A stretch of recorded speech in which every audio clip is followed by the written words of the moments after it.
Evet, şu anda çalıştığımız bir fabrikanın iç dizaynı.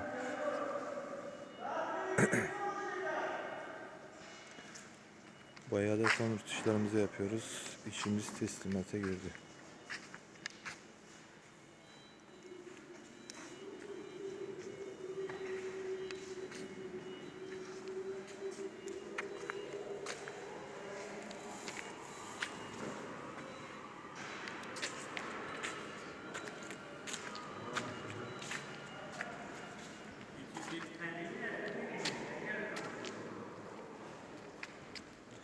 Elektrikçi ustamız. Elleri kaldı.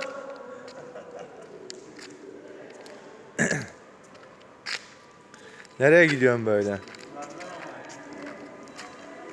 Biraz da video çekelim ya. YouTube kanalımıza atalım.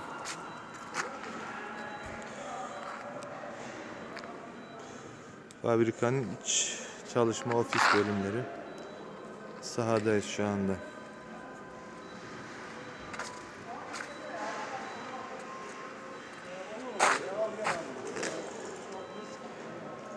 Şey değil ben, şuradan gidiyor. Korumalık var ya şöyle. Şeyin içinde vardı. Şu kulübe var ya beton vardı. İşte son aldım abi.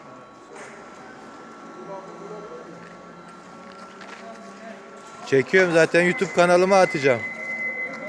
YouTube kanalıma atacağım. Benim YouTube kanalı var. At. Şam'dan Yapı diye bir kanalım var.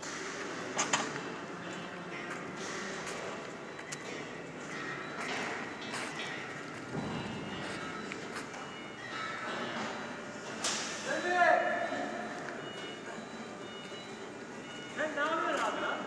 Video çekiyorum. Ne videosu? Senin videonu. Neyin videosu? İçerinin.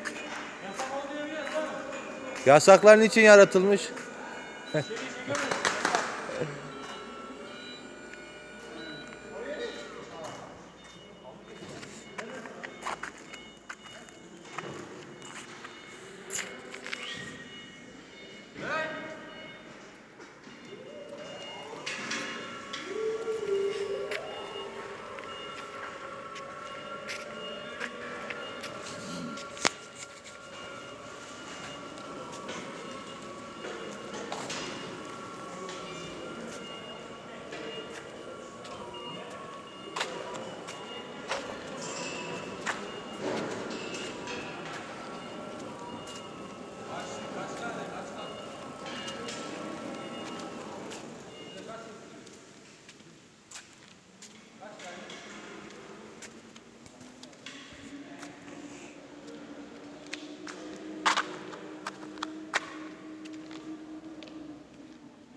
Agnostico allora